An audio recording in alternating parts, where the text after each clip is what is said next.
अस्सलामुअलैकुम वरहमतुल्लाहि वबरकातुहु। इज़्ज़तमंदो په مردان کې ډیره افسوسناکه واقعه رامخته شوې ده چې یو ظالم تر خپل د 4 کالو اورېرا ډیره بېدردۍ سره قتل کړه. د اخر ولې قتل کړه؟ اوس دغه مجرم گرفتار شو. د دغه ماشومې پلار اوس څه وایي؟ کو تاسو د دې پوره معلومات حاصلول غواړئ ویډیو تر اخره پورې وګورئ.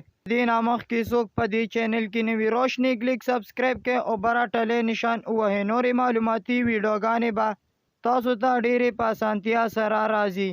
عزتمندو په مردان کې یو ظالم تر خپل د 4 کالو اورېرا ډیره بېدردۍ سره قتل کړه. دغه مجرم پولیس اوس گرفتار کو او وایي چې دې اورېرې مې زما په لور باندې سر مات کو. هغه سر نه مې ولا 15 ټکه وویستل. نو ما خپل رور ته وویل رور را باندې غم غرض اونکو. ما ورته ویل چې دا اسپتال ته بوزه ځکه چې دا ستا لور ولا سر مات کو اوس یې ته اسپتال ته بوزه. خو ده را باندې غم غرض اونکو او لاړو. ماله په دې خبره ډیره غوسه راله او زه لاړم. دقه د 4 کالو اورېرا مې قتل کړه.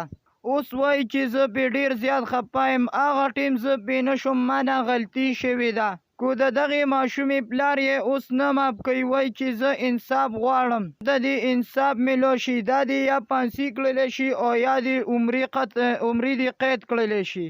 پلار یې اوس ډېر زیات جاړي او وایي چې زما دا یو لور وه او دا م رانه تا قتل کړه. دغه ماشومې پلار یې اوس نه ماف کوي. پولیس دې ده لا ښه سخته سزا ورکړي چې نور خلک هم دې عبرت والي.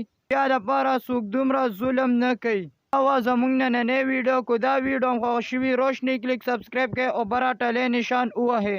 نورې معلوماتي ویډیوګانې به تاسو ته ډېرې په اسانتیا سره راځي. والسلام.